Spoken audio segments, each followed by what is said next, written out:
दर्शकों सादर जय जयंत। आप देख रहे हैं जिनोदय। मेरा नाम है पंकज जैन। आज इस वक्त आप देख सकते हैं हमारे साथ हमारे चैनल पर खास मेहमान हैं अंतर्राष्ट्रीय किन्नर अखाड़ा की महामंडलेश्वर साध्वी पीताम्बरा जी। बहुत बहुत स्वागत है आपका हमारे चैनल में। काफ़ी दर्शक देश भर के इवन कि अमेरिका, यूएसए, कई देशों में हमें लोग देख रहे हैं इस समय। तो मैं कई ऐसे मुद्दे हैं जिन पे बात करना चाहता हूँ, क्योंकि आप एक हिंदू संत हैं और बड़ी संत हैं। बड़ी बात यह है, संत तो बहुत होते हैं, आप बड़ी संत हैं, महामंडलेश्वर हैं।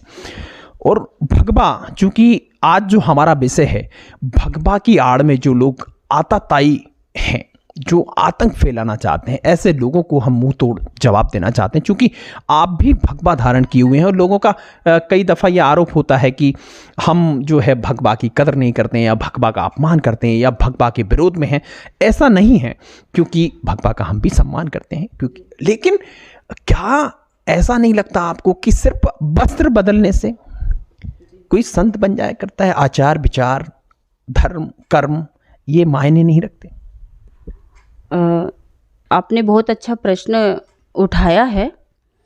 पहले तो मैं ये कहूँगी कि भगवा किसी व्यक्ति विशेष की भागवती नहीं है।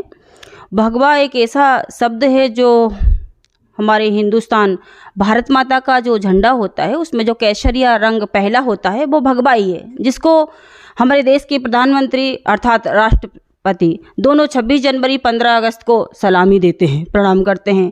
भगवा पर सबका अधिकार है, लेकिन कुछ लोग जो भगवा की आड़ में आतंक फैला रहे हैं वो बहुत गलत कर रहे हैं, क्योंकि वो धर्म पे वार कर रहे हैं और उनको ऐसा कोई अधिकार नहीं है कि वह धर्म पे वार करे।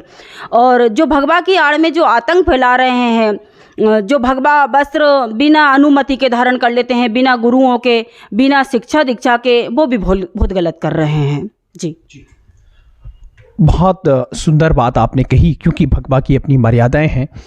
दूसरा मेरा प्रश्न आपसे ये था, क्योंकि गाय जो है वो भारत के अंदर खास तौर पर, ना सिर्फ हिंदू धर्म में, क्योंकि वो किसी धर्म की बपोती नहीं है, क्योंकि जैसे हम जैनिज्म से आते हैं तो आप हिंदू मैंने तो कि गाय को प्रायोरिटी दे दी है, लेकिन हमारे यहाँ पर जो जीव आंखों से भी नहीं देखे जाते हैं, जैसे जल भी हम लोग छान के ग्रहण किया करते हैं, तो उनकी भी परवाह युग युग से की जा रही है। तो कहा जाता है कि गाय जो है उसमें 33 करोड़ देवी देवताओं का वास होता है। तो आप, लेकिन आज देखा जाता है अमूमन जो गाय है, गोवंश है, वो सड़कों पर दम तोड़ रहा है, भूख प्यास से तड़प रहा है, दुर्घटनाओं में मारा जा रहा है। आपको ऐसा नहीं लगता है कि इतनी बड़ी जनसंख्या एक बहुसंख्यक समाज यानी हिंदुओं की है, बावजूद इसके छोटा सा वो गोवंश जो कम संख्या में है वो दम तोड़ रहा है? इसमें किसका दोष है? और ऐसे लोगों को जो उसे गाय गौ माता मानते हैं, उनका क्या कर्तव्य बनता है? क्या वो बेटे अच्छे माने जाएंगे जो अपनी माँ को दर दर भटकने दे रहे हैं? आपने बहुत अच्छा प्रश्न किया। गाय माता की हमारे हिंदुस्तान में बहुत ज़्यादा दुर्दशा हो रही है, और आपने जो कहा कि माता इस तरह से दुर्दशा जो हो रही है, इसका किन लोगों को प्रायश्चित होगा? हिंदू सनातन धर्म में, हिंदू समाज में हर उस व्यक्ति को इस चीज़ का अपराध लगेगा जो हमारी गाय माता की रक्षा नहीं कर पा रहा। एक बात तो ये हो गई, कहते हैं ना, सोना तिजोरी में रखा जाता है। गाय माता एक सोना है। मरने के बाद आप कहते हैं कि गाय की पूंछ पकड़ के आप बैतरणी नदी को पार कर लेंगे, मरने के बाद भी आप पार होना चाहते हैं। लेकिन आज जब गाय का दूध किसने नहीं पिया? कुछ लोग तो ऐसी बकवास करते हैं कि गाय का मांस खा लेना चाहिए, वो पशु है, ये हो। ऐसा कौन सा हिंदू, मुसलमान, सिख, जैन, कौन ऐसा इस धरती पे होगा जिसकी माँ के आंचल में कभी दूध नहीं उतरा होगा, तो उसने गाय का दूध नहीं पिया होगा? या अर्थात गाय जब सूरज की पहली किरण निकलती है तो आपकी चाय की प्याली दूध से सफ़ेद हो जाती है, लेकिन सूरज की पहली किरणों के साथ बहुत सारे ऐसे बूचड़खाने बने हैं कि पहली तलवार के साथ, सूरज की पहली किरणों के साथ धरती को लाल किया जाता है। तो मैं तो कहूँगी हर हिंदू को, हर उस व्यक्ति को जो गाय का दूध पीकर कभी बड़ा हुआ होगा, जिसने कभी एक बार भी चाय पी होगी, उस दूध का इस्तेमाल किया होगा, हर उस व्यक्ति को धिक्कार है जिन्होंने गाय को रोड पर छोड़ दिया। आप एक गाय पाले, 2 पाले, आप खुद गाय पाले, आपको खुद को, आपकी बेटी, गाय आपकी बेटी है, गाय आपकी लक्ष्मी है। सोना को कोई रोड पे नहीं फेंकता, लोहा रोड पर पड़ा रहे कोई नहीं ले जाता, लेकिन सोने की अंगूठी रोड पे फेंकेंगे तो लोग ले जाएंगे। गाय सोना है। अब जब गाय रोड पे भटकेगी तो ट्रकों में लादी जाएगी और विदेशों पार हो जाएगी, और उसका मांस एक दिन ऐसा आएगा कि गाय के दर्शन करना भी दुर्लभ हो जाएगा। ये मेरी खुद की अपनी पीड़ा है, और मैं आपकी और आपके चैनल के माध्यम से कहूंगी कि आप कब सुनेंगे गाय माता की पुकार? क्या आप सोए हैं? बहुत खूबसूरत आपने बात कही। आपने कहा कि जब हम लोग सुबह मुझे लगता है कि सोकर भी हम जब नहीं उठते हैं, तब हजारों लाखों पशुओं को जो है मृत्युशैया पर सुला दिया जाता है। और कितना दुर्भाग्य है कि राम, कृष्ण और महावीर की भूमि पर रक्त बहाया जा रहा है। जहाँ पर दूध की नदियाँ बहा करती थी, वहाँ पर रक्त बहाया जा रहा है। उसी से संबंधित एक प्रश्न मेरा ये था कि भाजपा की जो सरकारें हैं, खास करके मैं मोदी जी की बात करूँगा, जब वो सत्ता में नहीं थे, केंद्र में नहीं थे, तब वो विरोध किया करते थे कि जो बूचड़खाने हैं उनको बंद किया जाना चाहिए, और हम यदि सत्ता में आएंगे तो इसे बंद करेंगे, ऐसा वो कहा करते थे। लेकिन आपको मैं बताऊं, चौंकाने वाले आंकड़े हैं। मोदी सरकार के आने के बाद भारत बीफ निर्यात में नंबर 1 पर आ गया है। क्या मैं कह रहा हूं? नंबर 1 पर आ गया। ये बड़ी बात है अपने आप में। जो धर्म की राजनीति कर रहे हैं, जो धर्म की बात करते हैं, जो धर्म का चोला पहन के बैठे हैं, क्या धर्म और कर्म में अंतर होता है? क्या हो सकता है? क्या उन्हें बूचड़खाने बंद नहीं कर देना चाहिए थे? बिल्कुल बंद कर देना चाहिए था, क्योंकि बूचड़खाने हमारे देश में होना ही नहीं चाहिए। यहाँ कृष्ण और राम की भूमि है। यहाँ पर मनुष्य का, प्राणी मात्र का पहला कर्तव्य बनता है कि वो जीव मात्र पर दया करे। और यहाँ तो गाय माता की ऐसी दुर्दशा हो रही है, बिल्कुल नहीं होना चाहिए। तो इनको तुरंत, और मैं आपके चैनल के माध्यम से कहूँगी कि उनको अभी भी गाय के हत्यारों को, गाय का जिस तरह से कत्ल हो रहा है, उनके लिए एक ऐसा कानून बनाना चाहिए कि गाय के ऊपर डंडा पे मारे तो कम से कम 20 साल की सजा होना चाहिए। आप ये अब नहीं करेंगे तो कब करेंगे? आपको कर देना चाहिए ये काम, क्योंकि आपसे आशा है। और देश के प्रधानमंत्री हमारे नरेंद्र भाई जो मोदी हैं, वो अच्छे प्रधानमंत्री हैं। मैं उनको धन्यवाद देती हूँ कि वो धर्म और कर्म को एक साथ लेकर चले। कर्म और धर्म अलग अलग नहीं, कर्म प्रधान विश्व रचि राखा, जो जस करे तस फल चाखा। कर्म अगर आपके अच्छे हैं तभी आप धर्म की स्थापना करेंगे। अगर आपके कर्म ही अच्छे नहीं है तो आप क्या खाक धर्म की स्थापना करेंगे? इसलिए आपके कर्म अति उत्तम होना चाहिए। लेकिन आपके अगर कर्म अति उत्तम नहीं है, आप अगर हर चीज़ का खनन कर रहे हैं, किसी भी धर्म का अगर आप अपमान कर रहे हैं, तो फिर आप धर्म का सम्मान नहीं कर रहे हैं। जी, एक काफ़ी अच्छी बात आपने कही। एक प्रश्न आता है कि काफ़ी मॉब लिंचिंग के बारे में आपने सुना होगा कि गाय की तस्करी के संदेह में या गौ मांस को खाने के संदेह में, सिर्फ संदेह में, ये नहीं कह रहा हूँ कि पुष्टि हो गई, इसमें कई लोगों को मार दिया गया। उसमें कई बारी तो ये हुआ कि मुस्लिम समझ के किसी हिंदू को मार दिया गया। तो ये मॉब लिंचिंग के काफ़ी सारे मामले आए। तो ठीक है, मैं मानता हूँ कि यदि किसी ने गलत किया है तो कानून है उसके लिए, लेकिन ये आक्रामकता क्यों, ये क्रूरता क्यों? यदि हमारा कोई हिंदू भाई इस तरीके की चीज़ें करता है, वो किसी को जान को खतरा बन जाता है, तो ये क्या सही है? भाई इंसान है वो, उसने गलती की है तो उसको सजा देने वाला कानून है, संविधान का शासन है।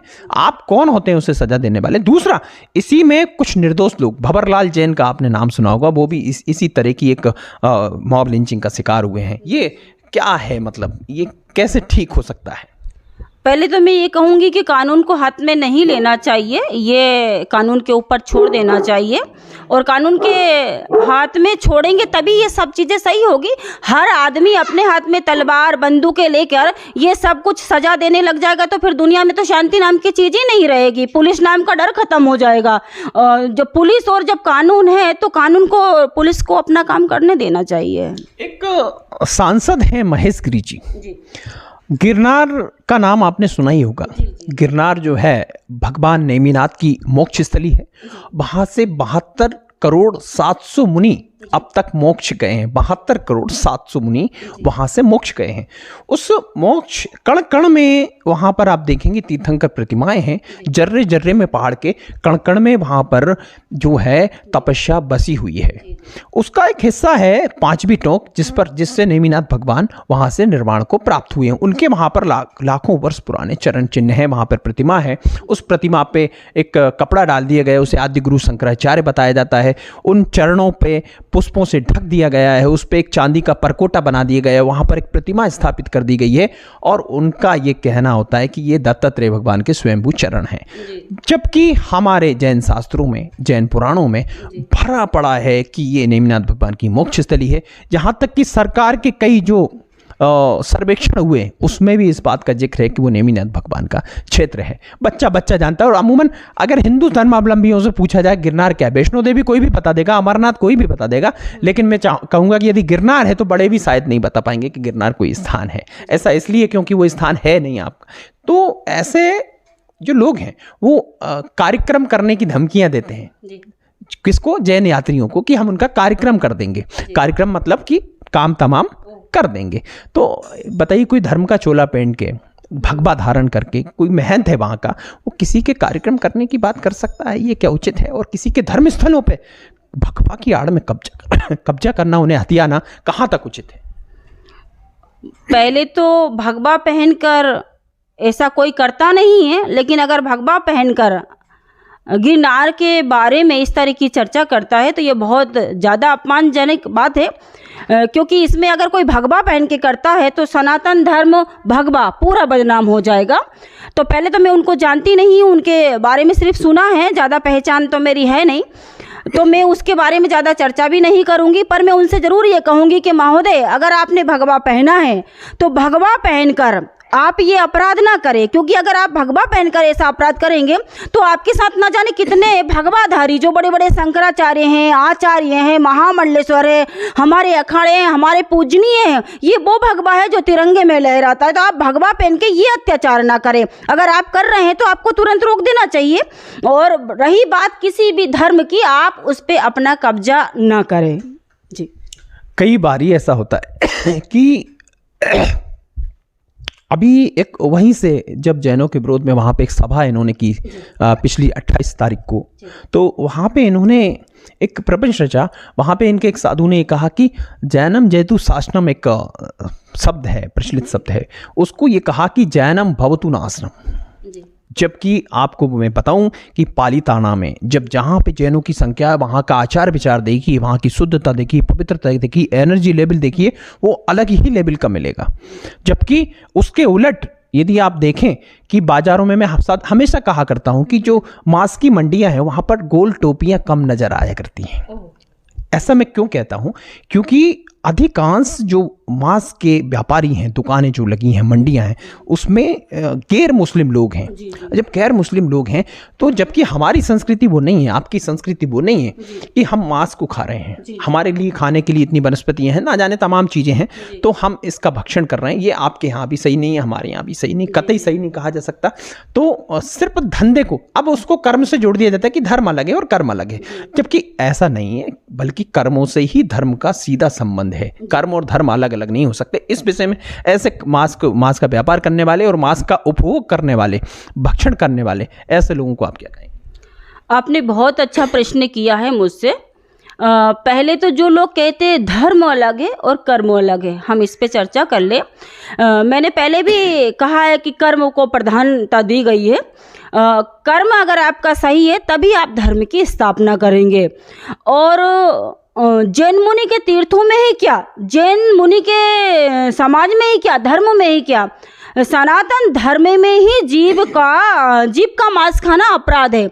आप कैसे जीव का मांस खा सकते हैं? और जैन तीर्थों में ही बंद नहीं, मैं तो ये कहूँगी कि चाहे मथुरा हुआ, काशी हुआ, आपका वृंदावन हुआ, अयोध्या हुआ, जितने भी तीर्थ है वहाँ अंडा भी नहीं होना चाहिए। मांस तो बहुत बड़ी बात है, इस पे कानून लगा देना चाहिए गवर्नमेंट को, सरकार को, क्योंकि वही लगा सकती है।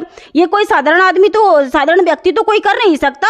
बिल्कुल ऐसा सख्त कानून बना देना चाहिए कि किसी भी तीर्थ में एक तो आपको मदिरा बिल्कुल दुकानें बंद होनी चाहिए। मुझे तो समझ में नहीं आता, बहुत शर्म की बात है, वृंदावन जैसे धाम में, मथुरा जैसे धाम में बड़े बड़े प्रकांड विद्वान पड़े हैं, एक से बढ़कर एक भागवत कथा आचार्य पड़े हैं, वो एक आंदोलन क्यों नहीं खोल देते कि मथुरा में कोई दारू की शराब की दुकान नहीं होगी? वो एक ऐसा आंदोलन क्यों नहीं खोल देते कि यहाँ मांस नहीं बिकेगा, यहाँ कोई अंडे की दुकान नहीं होगी? अगर ये पूरे बड़े बड़े भागवत में, तो उनके सामने कुछ नहीं हूँ, एक छोटी सी कीड़ा समझती हूँ, बड़े बड़े जो प्रवक्ता है ये अगर एकजुट होकर ये एक बहुत बड़ा आंदोलन चलाए तो ये जो आंदोलन है ये उनका साकार हो जाएगा।